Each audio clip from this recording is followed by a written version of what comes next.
Hello student, मैं Anoop sir.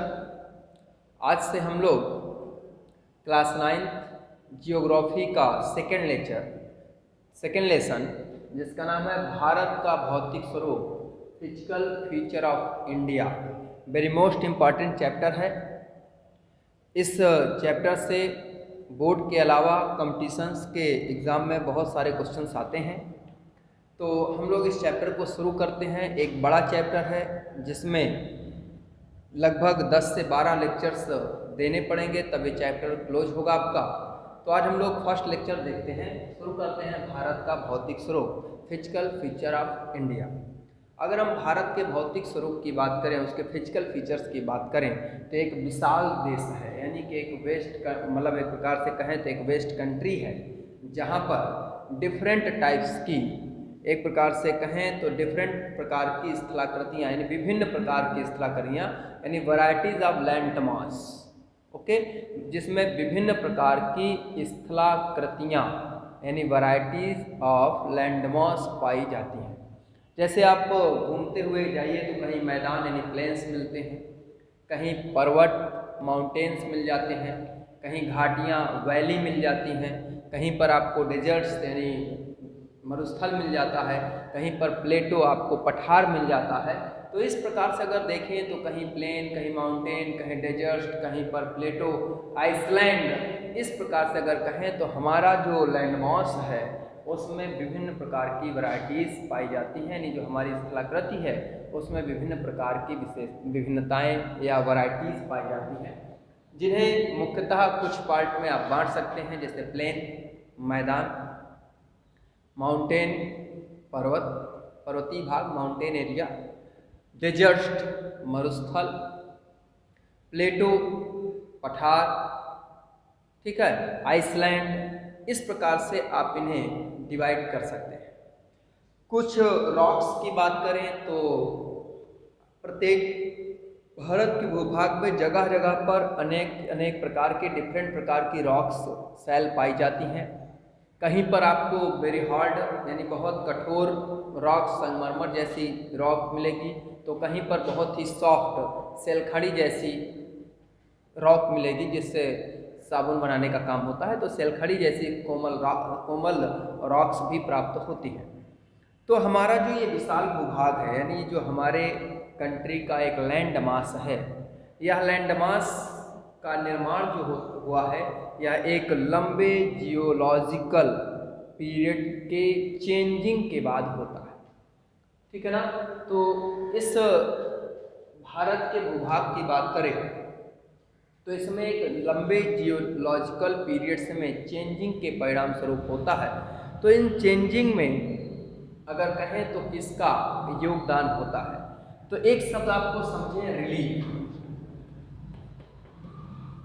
तो आपको एक शब्द समझना है, रिलीफ। रिलीफ क्या होता है, यानी उच्चावच। तो रिलीफ क्या होता है, उच्चावच, यानी किसी भी भूभाग पर, किसी भी भौतिक स्वरूप पर, या जो भाग है हमारा जो लैंड मास है, इस लैंड में जो वैरायटीज़ हैं, जो डिफरेंट हैं, कहीं प्लेन्स है, कहीं माउंटेन है, कहीं डेजर्ट्स है, कहीं प्लेटो है, तो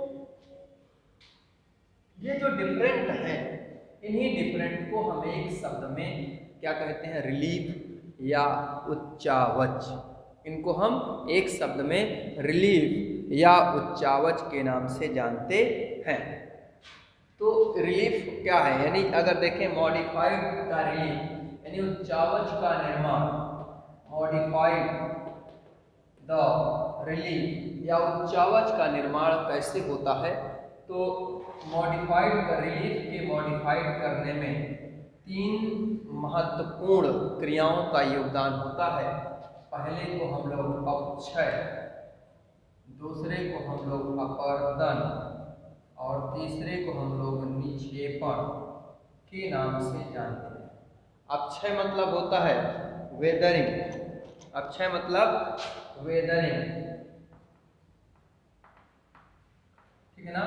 अपर्दन मतलब इरोजन, इरोजन, इरोजन, और निक्षेपण मतलब डिपोजिशन, क्या होगा, डिपोजिशन। तो इस प्रकार से इन तीनों को आज हमें समझना है कि वेदरिंग क्या है, इरोजन्स क्या है और निक्षेपण क्या है। ठीक है, और आपको समझना है जो रिलीफ है, वो जो हमारे भौगोलिक स्वरूप पर डिफरेंस हैं, जो वैरायटीज़ हैं, जो विभिन्नताएं, वैरायटीज लैंडमार्क्स हैं, माउंटेन, डेजर्ट, ये सभी, इन सबको एक शब्द में हम लोग रिलीफ कहते हैं, उच्चावच कहते हैं। इस उच्चावच का मॉडिफाइड द उच्चावच, इस उच्चावच के निर्माण में 3 क्रियाओं का योगदान होता है।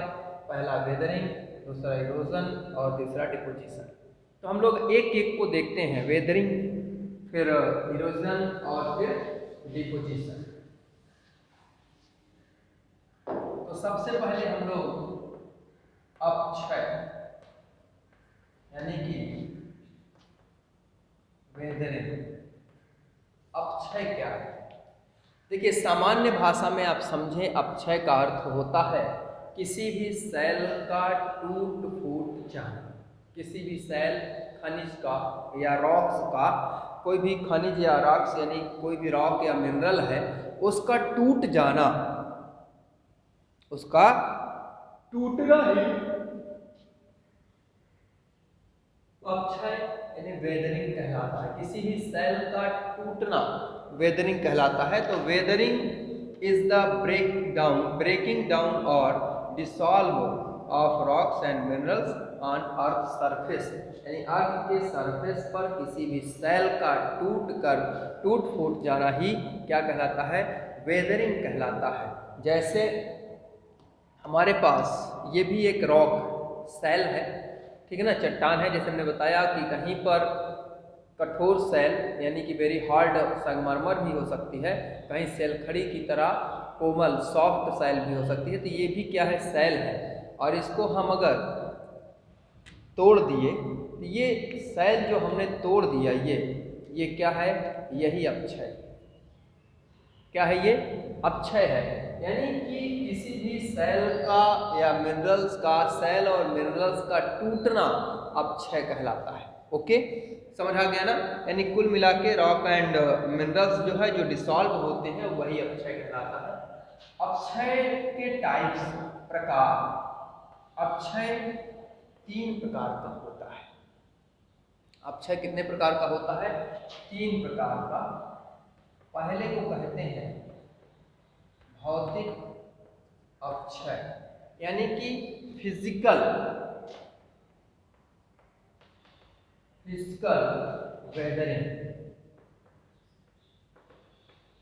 ठीक ना? पहला क्या है? भौतिक अपक्षय या फिजिकल वेदरिंग।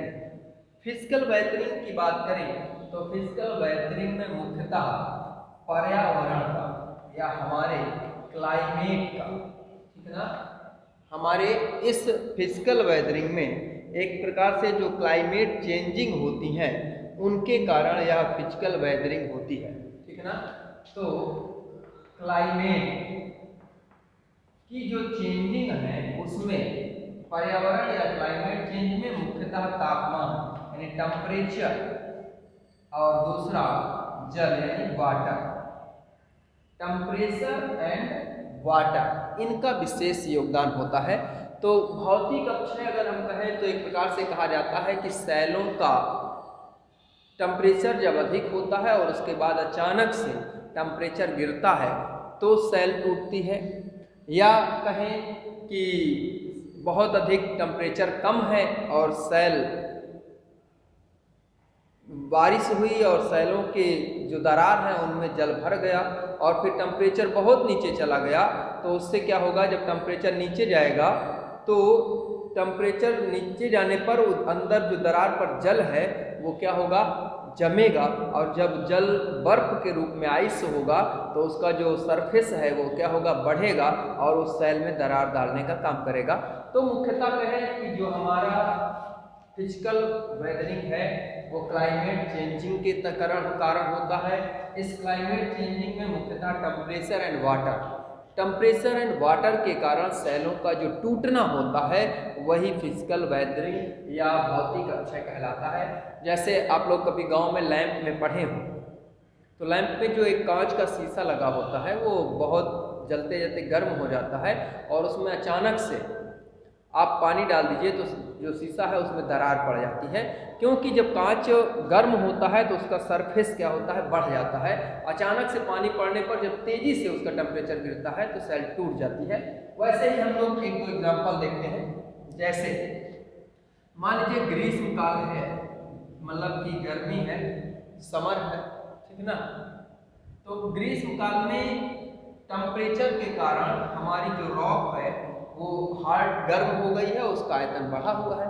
अचानक से बादल आ जाए और रेनफॉल वर्षा हो जाए तो सेल क्या होगी, चिटक जाएगी, यानी टूट जाएगी। दूसरा हमने आपको बताया कि वर्षा हो गई, जल सेल के दरारों पर भर गया और रात का टेम्परेचर डाउन हो जाए, बहुत टेम्परेचर नीचे चला जाए तो जो जल है वो आइस के रूप में आएगा और उसका सरफेस बढ़ेगा। जैसे उसका सरफेस बढ़ेगा तो बीच में गैप या दरार को, जो पकड़ है सेल की पकड़ है, उसको रॉक की पकड़ को ढीला करेगा। थर्ड कह सकते हैं प्रतिदिन दिन में सेल का गर्म होना, रात को ठंडा होना, गर्म होना फिर रात को ठंडा होना, इस क्रिया के कारण ही सेल चिटक जाती है या उसमें दरार आती है। और ऐसे अपक्षय को हम लोग भौतिक अपक्षय कहते हैं। यानी physical weathering is caused by the effect of changing temperature and rock, ठीक है ना, causing the rock break apart. यानी कुल मिला के आपको समझना है वाटर एंड टेम्परेचर के कारण सेलों का ब्रेक हो जाना या टूट जाना। सेकंड देखते हैं हम लोग। फिजिकल के बाद है केमिकल, यानी रासायनिक अपक्षय। रासायनिक अपक्षय आप समझते हैं, इसे हम लोग केमिकल वेदरिंग कहते हैं। तो ये रासायनिक अपक्षय या केमिकल वेदरिंग क्या है? केमिकल वेदरिंग की बात करेंगे तो आप ऐसे समझिए कि किसी भी प्रकार का केमिकल कंपोजिशन, जो केमिकल कंपोजिशन होता है उसके कारण सेल का टूटना, सेलों का या रॉक्स का चिटकना, पिघलना, ये सभी इसमें आता है इसमें केमिकल वेदरिंग में। जैसे एग्जांपल देखें, हमारे पास चूने की सेल हो, लेमन सॉइल, ठीक है ना, या लाइम स्टोन कर दीजिए। हमारे पास लाइम स्टोन है जिसे हम चूने की पत्थर कहते हैं। इस लाइम स्टोन पर अचानक से वाटर यानी जल डाल दिया जाता है तो आप जानते हैं कि इस लाइम स्टोन और वाटर में कार्बोहाइड्रेटीकरण होता है और उस कार्बोहाइड्रेटिक के करण के कारण जो हमारी ये स्टोन है ये पिघल जाती है। जिसे आप लोग देखते हैं जो कभी घर पोतने के काम में या कहीं पोतने के काम में, चूना खाने के काम में जो प्रयोग होता है वो लाइमस्टोन है। लाइमस्टोन को जब वाटर में डालते हैं तो एक केमिकल कंपोजिशन होता है और कार्बोहाइड्रेटीकरण की क्रिया होती है और वह क्या होती है, पिघल जाती है। ऐसे ही रेनफॉल हो, एसिड रेनफॉल हो, कैसी एसिड रेनफॉल होती है। और जब एसिड रेनफॉल होती है तो आप देखते हैं, कहते हैं लगातार कि ताजमहल के जो संगमरमर्स हैं उनका कलर चेंज हो रहा है, उनमें डिपोजिशंस, मतलब उसमें कुछ इरेजन्स हो रहा है। तो ऐसे समझेंगे तो जब एसिड रेनफॉल होती है तो उसके कारण भी कुछ कंपोजिशन तैयार होते हैं और वेदरिंग होती है, उसे हम लोग रासायनिक अपक्षय कहते हैं। थर्ड नंबर पे आ जाते हैं जिसे हम लोग जैविक अपक्षय यानी बायोलॉजिकल अपक्षय, ठीक है ना, इसको हम लोग क्या कहेंगे, बायोलॉजिकल वेदरिंग। बायोलॉजिकल वेदरिंग क्या है, यानी कि जैविक अपक्षय। यानी कि इसकी बात करें तो मुख्यतः ह्यूमन एंड प्लांट्स, यानी कि प्लांट्स एंड ह्यूमन की जगह आप ऐसा करिए एनिमल लगा, ह्यूमन इसी में आएगा, एनिमल यानी जितने भी प्रकार के एनिमल्स या ह्यूमन्स हैं इनके द्वारा, और प्लांट्स के द्वारा। यानी प्लांट जो पेड़ पौधे हैं तैयार होते हैं तो उनकी जड़ें फैलती हैं तो वो भी बेहतरीन करती हैं। एनिमल्स हैं जैसे वो चलते हैं तो उनके पैर से मिट्टी कटती है। कुछ ऐसे एनिमल्स हैं जो मिट्टी को काटते हैं होल करते हैं, उसके अंदर रहते हैं, ठीक है ना। ऐसे ही ह्यूमन है, घर बनाते हैं, इधर की मिट्टी वहाँ, वहाँ की मिट्टी वहाँ, काटते तोड़ते हैं, उसे ही हम लोग कहते हैं अपक्षय। ओके, तो ये हो गया अपक्षय। अब हम लोग दूसरा टॉपिक आते हैं अपरदन। अभी आपको बताया गया अपक्षय। अपक्षय 3 प्रकार का है, भौतिक अपक्षय, रासायनिक अपक्षय एंड जैविक अपक्षय। दूसरे नंबर पे आते हैं अपरदन, इरोजन, ठीक है ना। अब इरोजन क्या है कि एक प्रकार से कहें कि ये अपरदन भी एक जियोग्राफिकल, ठीक है ना, एक जियोग्राफिकल प्रोसेस है, जिसके तहत जो यहाँ पर हमारी जो सरफेस है, हमारी जो सरफेस है, हमारे अर्थ के ऊपर का जो भाग है, इस सरफेस में जितनी भी वेदर की गई यानी सेल टूट कर पड़ी है, उन सेलों को क्या करना, ट्रांसपोर्टेड कर देना, एक स्थान से दूसरे स्थान ले जाना। जैसे अभी हमने बताया था, ये हमारे पास है, ये क्या है, ये सेल अपक्षयित सेल है, यहाँ पर ये पड़ी हुई है, ये अपक्षयित सेल है। इसको क्या करेगी ये पर्दन, ट्रांसपोर्टेशन करेगा, ट्रांसपोर्टेशन करेगा यानी एक स्थान से दूसरे स्थान को ले जाना। यानी जो यहाँ पर वेदरिंग की गई है, इस वेदरिंग के परिणाम स्वरूप जो वेदरिंग करने के बाद यहाँ पर जो अवशेष बचा है, जो मतलब जो अवशेष जो टूटने के बाद अवशेष पड़ा है, उस अवशेष को एक स्थान से दूसरे स्थान पर ले जाना, या कह दे कि यहाँ पर जितना मटेरियल है, जितना भी अवसाद है, इस अवसाद को क्या करना, ट्रांसपोर्ट करना। ट्रांसपोर्ट कैसे हो सकता है, ट्रांसपोर्ट के बहता हुआ जल, तो इसे आप कह सकते हैं बहते हुए जल को फ्लोइंग वाटर, ठीक है ना, फ्लोइंग वाटर। इसके अलावा वायु हो सकती है विंड, ठीक है ना। हिमानिया आप लोग समझते होंगे, ग्लेशियर, हिमानिया क्या होती है, ग्लेशियर, ठीक है ना। अब ये करते क्या है कि जो अपक्षयित पदार्थ हैं उन्हें बहता हुआ जल, आप देखते हैं नदियां हैं, यहाँ पर सेल को काटा जाएगा और उसे जल के साथ बहाकर आगे ले जाकर उनका डिपोजिशन किया जाएगा, यानी जमाव किया जाएगा। तो एक स्थान से दूसरे स्थान ले जाना ही क्या है, इरोजन है। वायु जब तेज गति से प्रवाहित होती है तो जो अपक्षयित कण होते हैं या जो अपक्षयित मटेरियल होता है, उसको अपने साथ उड़ा के एक स्थान से दूसरे स्थान ले जाते हैं। हिमानिया है, जब ऊंची पहाड़ियों से नीचे हिमसेल्स आती है, जो आइस रॉक होती है, वो नीचे जब आती है तो अपने साथ अवसादों को काट कर उन्हें अपने साथ बहा कर ले आती है नीचे। तो उसी प्रकार से कहा जाए तो इरोजन है क्या, कि जो अपक्षयित वेदरिंग के तहत जो मटेरियल है, उस मटेरियल को एक स्थान से दूसरे स्थान पर ट्रांसपोर्ट करना, ले जाना ही इरोजन कहलाता है। इसके इरोजन करने वाले जो साधन हैं वह है flowing water, wind and glacier, ठीक है ना। एक जियोग्राफिकल प्रोसेस के अंतर्गत आता है। और अंतिम जिसे हम कहते हैं निक्षेपण, यानी कि डिपोजिशन, क्या कहते हैं निक्षेपण को, डिपोजिशन। डिपोजिशन क्या है, वेदरिंग हुई, वेदर के बाद इरोजन हुआ, यानी मान लीजिए ये मटेरियल यहाँ वेदर है, ठीक है ना, इसका इरोजन किया गया और कहीं ना कहीं ले जाके उसे डिपोजिशन किया जाएगा, उसका जमाव किया जाएगा। तो ये डिपोजिशन है। कहीं भी अपक्षयित पदार्थ को, जो यहाँ मटेरियल्स है, उसको एक स्थान से दूसरे स्थान ले जाना इरोजन, और कहीं छोड़ देना, जमा देना, डिपोजिशन कर देना ही निक्षेपण कहलाता है, ठीक है ना।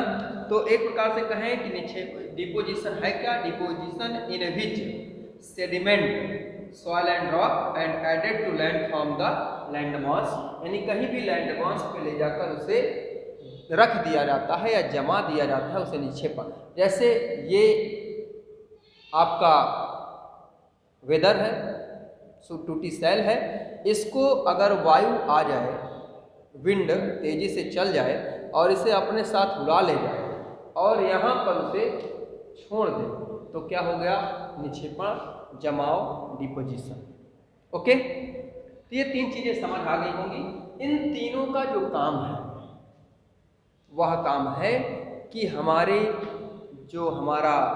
लैंडमास है, हमारा भौतिक स्वरूप है, उसके ऊंचे उठे हुए भागों को लगातार काटना और जो नीचे भाग हैं उनको डिपोजिशन करके ऊंचा करना, यानी कि हमारी सरफेस को समतल करना, बराबर करने का काम किया जाता है। ठीक है, तो आज इस क्लास में इतना ही। अक्षय, अपवर्तन एंड निक्षेपण। नेक्स्ट क्लास पे आप पढ़ेंगे कि भूप्लेटों के बीच कौन कौन सी गतियाँ होती हैं। आपको वीडियो पसंद आई हो, लाइक एंड सब्सक्राइब जरूर करेंगे।